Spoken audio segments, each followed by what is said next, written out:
Hello મિત્રો, સ્વાગત છે તમારું ફરી એક આજના આ નવા વિડીયોમાં.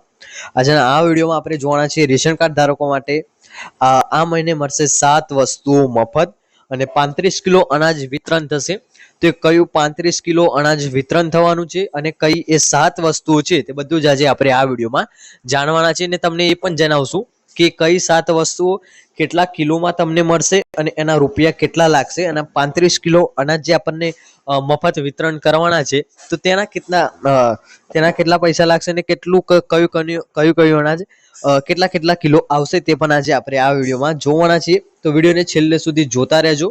વિડીયો પસંદ આવે તો વિડીયોને એક લાઇક કરજો. ચેનલ ઉપર નવા હોય તો ચેનલને પણ સબસ્ક્રાઇબ કરી લેજો અને કમેન્ટ કરીને પણ જણાવજો કે આ વિડીયો તમને કેવો લાગે છે. તો વિડીયો આપણે શરૂ કરીએ. તો જો આપણે સૌથી પહેલા કેટેગરીઝ વાઇઝ જ આપણે જોઈશું કે કોને કેટલું અનાજ અહીંયા મળવાનું છે. તો સૌથી પહેલા અહીંયા જે આ કોઠો આપેલો છે તે વસ્તુનો કોઠો આપેલો છે. બાજુમાં કાર્ડની કેટેગરી આપેલી છે, એટલે કે એપીએલ, બીપીએલ, એનએફએસએ જે કાર્ડ ધારકો છે તે બધાને અહીંયા કેટેગરી આપી છે અને અહીંયા મળવાપાત્ર જથ્થો લખેલો છે, એટલે કે કેટલા કિલો અહીંયા આપણને અનાજ મળવાનું છે તે લખેલું છે. અને આ બાજુ જે ભાવ લખેલા છે તો તમે વિડીયોને ધ્યાનથી જોજો એટલે તમને અહીંયા ખબર પડી જશે કે તમારા કાર્ડ ઉપર કેટલું અનાજ તમને અહીંયા મળવાનું છે અને કેટલા રૂપિયામાં પણ મળવાનું છે. તો જો આપણે કેટેગરીની આ વસ્તુની વાત કરીએ તો સૌથી પહેલા આપણને ઘઉં મળી જવાના છે. આપણે વાત કરીએ એનએફએસએ કાર્ડ ધારકો માટે, એટલે કે એપીએલ અને બીપીએલ કાર્ડ ધારકો માટે, તો તેમને અહીંયા મળવાપાત્ર જથ્થો છે તે 3 કિલો ઘઉં મળવાના છે વ્યક્તિ દીઠ. એટલે કે ઘરમાં 2 વ્યક્તિ હોય, એટલે કે રેશન કાર્ડમાં 2 વ્યક્તિ હોય તો તમને અહીંયાથી 6 કિલો ઘઉં મળવાના છે અને ત્યાંના પૈસા અહીંયા વિના મૂલ્ય છે, એટલે કે ઘઉંના અહીંયા પૈસા લેવામાં આવશે નહીં, એટલે તમને અહીંયા મફત ઘઉં મળી જશે. બીજા નંબરની વાત કરીએ તો બીજા નંબરમાં અહીંયા આપણને ચોખા જોવા મળે છે. અને કાર્ડની કેટેગરીની વાત કરીએ તો એ એનએફએસએ કાર્ડ છે જે એપીએલ અને બીપીએલ, એનએફએસએ કાર્ડ એટલે એપીએલ અને બીપીએલ કાર્ડ ધારકો માટે અહીંયા ચોખાની જો 2 કિલો અહીંયા વ્યક્તિ દીઠ ચોખા તમને મળી રહેવાના છે, એ પણ અહીંયા વિના મૂલ્ય મળી રહેવાના છે. એટલે કે તમારા ઘરમાં 5 વ્યક્તિ, એટલે કે રેશન કાર્ડમાં તમારે 5 વ્યક્તિના નામ હોય તો તમને અહીંયા 10 કિલો ચોખા મળી રહેવાના છે, એ પણ વિના મૂલ્યે, એટલે કે તમારી પાસેથી અહીંયા પૈસા લેવામાં આવશે નહીં. હવે જોઈએ આમાં બાજરી અને જુવારનો સમાવેશ કરેલો છે. તો આ બાજરી અને જુવાર એનએફએસએ કાર્ડ ધારકો, એટલે કે એપીએલ અને બીપીએલ કાર્ડ ધારકોને મળવાના છે. તો અહીંયા જો 1 કિલો વ્યક્તિ દીઠ વહેલા તે પહેલા અથવા અવેજીમાં ઘઉં, તો જો અહીંયા બાજરી જુવાર જે તમારા રેશન કાર્ડની જે દુકાન છે ત્યાં જે ઉપલબ્ધ હશે તે તમને અહીંયા મળશે, એટલે કે બાજરી હશે તો વ્યક્તિ દીઠ 1 કિલો બાજરી મળશે, તો જુવાર હશે તો 1 કિલો વ્યક્તિ દીઠ તમને અહીંયા જુવાર મળી રહેવાના છે. અને અહીંયા એ પણ ઉલ્લેખ કરેલો છે કે વહેલા તે પહેલા, એટલે કે જ્યારે રેશન કાર્ડમાં જે આપણું રેશન વેચાવાનું ચાલુ થાય તો તમારે તરત જ જઈને આ મેળવી લેવાનું છે, કારણ કે અહીંયા સ્વેચ ઉલ્લેખ કરેલો છે કે જે વહેલા તે પહેલા, એટલે કે આવવાનો જથ્થો એક લિમિટમાં જથ્થો આવવાનો છે, એટલે કે માપનો જથ્થો આવવાનો છે. તો જે પહેલા જશે એને અહીંયા બાજરી અથવા જુવાર મળી રહેશે, અને બાજરી અને જુવારનો જથ્થો પૂરો થઈ જાય તો એની અવેજીમાં તમને અહીંયા ઘઉં આપવામાં આવશે. ઘઉં તમને અહીંયા એની અવેજીમાં 5 કિલો આપવામાં આવશે અને તેના વિના મૂલ્યે મળશે, એટલે કે આના પણ પૈસા તમારી પાસે લેવામાં આવશે નહીં. હવે જોઈએ આખા ચણા અહીંયા તમને મળી રહેવાના છે. જે કાર્ડ ધારકની વાત કરીએ તો એનએફએસએ કાર્ડ ધારકનો અહીંયા ઉલ્લેખ કરેલો છે, એટલે કે એપીએલ અને બીપીએલ કાર્ડ ધારકનો અહીંયા ઉલ્લેખ કરેલો છે. મળવાપાત્ર જથ્થાની વાત કરી લઈએ તો તમને અહીંયા 1 કિલો કાર્ડ દીઠ આખા ચણા મળી રહેવાના છે, એટલે કે તમારે એક રેશન કાર્ડ છે તો તમને અહીંયા કિલો ચણા મળી રહેવાના છે. અને એના પૈસાની વાત કરીએ, ભાવની વાત કરીએ તો અહીંયા તમારે 1 કિલો ચણાના 30 રૂપિયા આપવાના રહેશે. હવે વાત કરીએ મીઠાની, તો મીઠું તમને અહીંયા એનએફએસએ કાર્ડ ધારકોની કેટેગરીની વાત કરીએ તો એપીએલ અને બીપીએલ કાર્ડ ધારકોને 1 કિલો અહીંયા કાર્ડ દીઠ મીઠું મળી રહેવાનું છે, જેનો તમારે 1 રૂપિયો આપવાનો રહેશે. હવે વાત કરીએ તુવેરદારની, અહીંયા તમારે તુવેરદારનો પણ ઉલ્લેખ કરેલો છે, એટલે કે આ વખત તમને અહીંયા તુવેરદાર પણ મળી રહેવાની છે. અને કેટેગરીની કાર્ડ કેટેગરીની વાત કરીએ તો અહીંયા એનએફએસએ કાર્ડ કેટેગરી, એટલે કે એપીએલ અને બીપીએલ કાર્ડ ધારકોને અહીંયા તુવેરદાર મળી રહેવાની છે, એટલે કે 1 કિલો કાર્ડ દીઠ તમને અહીંયા તુવેરદાર મળી રહેશે. એટલે કે તમારા ઘરે જે છે કે એક રેશન કાર્ડ હશે, એટલે કે તમને આ 1 જ કિલો તુવેર દાળ મળવાની છે.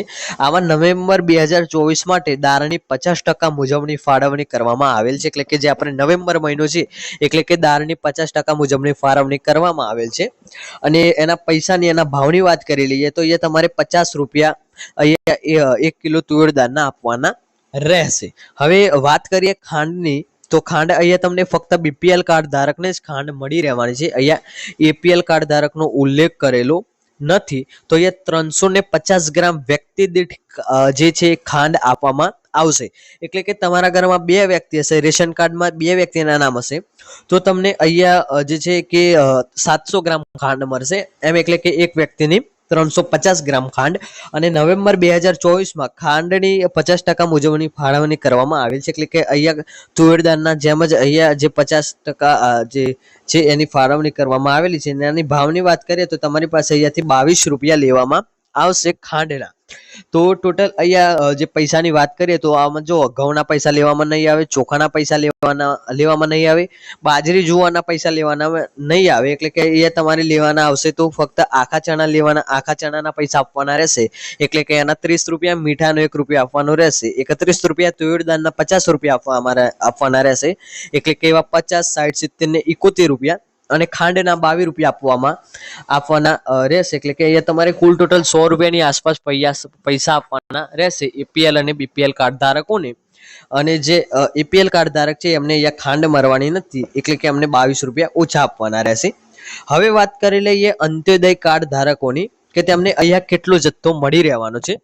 તો એમની વસ્તુની વાત કરીએ તો એમને અહીંયા ઘઉં મળી રહેવાના છે, એ વાય કાર્ડ ધારકો, એટલે કે અંત્યોદય કાર્ડ ધારકો, એમને 20 કિલો કાર્ડ દીઠ અહીંયા ઘઉં મળવાના રહેશે. એટલે કે કાર્ડમાં તમારે અહીંયા મોટું બેનિફિટ જણાવું તો તમારા કાર્ડમાં 4 નામ હોય તો પણ તમને અહીંયા 20 કિલો જ ઘઉં મળશે. અને એના પૈસાની વાત કરીએ તો એ તમને અહીંયા વિના મૂલ્ય મળશે. ચોખાની વાત કરીએ અંત્યોદય કાર્ડ ધારકોને તો 15 કિલો ચોખા તમને અહીંયા કાર્ડ દીઠ મળી રહેવાના છે, એ પણ તમને અહીંયા વિના મૂલ્ય મળી રહેવાના છે. હવે જે અંત્યોદય કાર્ડ ધારકો છે કે એમને અહીંયા બાજરી અને જુવારનો પણ એમનામાં પણ ઉલ્લેખ કરેલો છે. તો કાર્ડ ધારકોની વાત કરીએ તો અંત્યોદય કાર્ડ ધારકોને આ બાજરી જુવાર મળવાના છે. આમાં પણ 5 કિલો કાર્ડ દીઠ વહેલા તે પહેલા અથવા અવેજીમાં 5 કિલો ઘઉં. તો આમાં પણ એ જ નિયમ લાગુ કરેલો છે, વહેલા તે પહેલા અંત્યોદય કાર્ડ ધારકોને બાજરી કે જુવાર 5 કિલો કાર્ડ દીઠ મળી રહેશે, એટલે કે તમારા કાર્ડમાં 10 નામ હોય તો પણ 5 કિલો જ અહીંયા તમને મળશે. ને આ બાજરી કે જુવાર ખતમ થઈ ગયેલા હશે તો તેના અવેજમાં તમને અહીંયા 5 કિલો ઘઉં આપી દેવામાં આવશે. એના પૈસાની વાત કરીએ તો એ પણ તમને અહીંયા વિના મૂલ્યે આપવામાં આવશે. આમાં તમને અંત્યોદય કાર્ડ ધારકોને આખા ચણા પણ મળવાના છે, એ 1 કિલો આખા ચણા મળવાના છે. એના પૈસાની વાત કરીએ તો 30 રૂપિયા તમારા અહીંયા લાગશે આખા ચણાના. મીઠું પણ તમને અહીંયા મળી રહેવાનું છે અંત્યોદય કાર્ડ ધારકોને, 1 કિલો કાર્ડ દીઠ મીઠું મળશે, એનો પણ તમારે અહીંયા 1 રૂપિયો આપવામાં રહેશે. અને જે અંત્યોદય કાર્ડ ધારકો છે તેમનું અહીંયા તુવેર દાળનો પણ ઉલ્લેખ કરેલો છે, એટલે કે તમને અહીંયાથી તુવેર દાળ પણ મળી રહેવાની છે. 1 કિલો કાર્ડ દીઠ તમને અહીંયા તુવેર દાળ મળશે, એટલે કે નવેમ્બર 2024 માટે દાળની 50% ફાળવણી કરવામાં આવેલ છે, એટલે કે અહીંયા તમને 50% ફાળવણી કરવામાં આવેલ છે, એટલે કે તમને અહીંયા તુવેર દાળ મળવાની જ છે. અને એના પણ અહીંયા તમારે 50 રૂપિયા લાગશે. એટલે ભાવ તો એપીએલ કાર્ડ ધારક, બીપીએલ કાર્ડ ધારક અથવા તો અંત્યોદય કાર્ડ ધારક બધાને સેમ પૈસા આપવાના રહેશે. એમને ફક્ત ઘઉં, ચોખા, બાજરી, જુવાર અહીંયા ફ્રીમાં મળવાનું રહેશે. બાકીનું જે ઘઉં, મીઠું, તુવેર દાળ અને ખાંડ છે તેના અહીંયા તમારે પૈસા આપવાના રહેશે. અને અંત્યોદય કાર્ડ ધારકો છે તેમને અહીંયા ખાંડ મળવાની નથી. હવે એક અહીંયા જે આર્ટિકલ આપેલો છે તે વાંચી લઈએ. જે વાજબી ભાવની દુકાનમાં બાજરી તથા જુવારનો જથ્થો હાજર સ્ટોકમાં રહેલ હોય અને એનએફએસએ યોજનામાં રેશન કાર્ડ ધારકોને વિતરણ કરી શકાય તે માટે બાજરી તથા જુવારનો સ્ટોક જ્યાં સુધી ઉપલબ્ધ હોય ત્યાં સુધી બાજરી તથા જુવારનો જથ્થો અને ત્યારબાદ અવેજીમાં ઘઉંનો જથ્થો વિતરણ કરી શકાય તે માટે સિસ્ટમમાં સુધારો કરવામાં આવેલ છે. તો તમને અહીંયા જણાવું કે જે આપણે વ્યાજબી ભાવની દુકાને કે જે સોસાયટી છે ત્યાં બાજરી કે જુવારનો જથ્થો સ્ટોકમાં હશે તો તમને અહીંયા આપવામાં આવશે, અથવા તો તેની અવેજમાં તમારે ઘઉં લેવાના રહેશે. એટલે કે સાફ અહીંયા લખેલું જ છે કે જે વહેલા તે પહેલા તમને અહીંયા બાજરી અથવા જુવારનો જથ્થો મળી રહેશે, કારણ કે આ જથ્થો છે બહુ જ ઓછો જથ્થો આવવાનો છે. તો તમે પણ ટાઈમ લઈને વહેલા તે પહેલા જઈને તમારો જે જથ્થો છે મેળવી લેજો, કારણ કે અહીંયા ચોખ્ખો ઉલ્લેખ કરેલો છે કે તમને અહીંયા જે હાજરમાં હશે તે જ મળશે, નહીં તો ત્યાંની અવેજમાં તમને અહીંયા ઘઉં જ આપવામાં આવશે. વિડીયો આપણે અહીંયા પૂર્ણ કરીએ છીએ. વિડીયો પસંદ તમને આવ્યો હોય તો વિડીયોને એક લાઇક કરજો. ચેનલ ઉપર તમે નવા હોય તો ચેનલને પણ સબસ્ક્રાઇબ કરજો અને કમેન્ટ કરીને જણાવજો કે આ વિડીયો તમને કેવો લાગ્યો. મળીશું આગળના વિડીયોમાં. ત્યાં સુધી જય ભારત,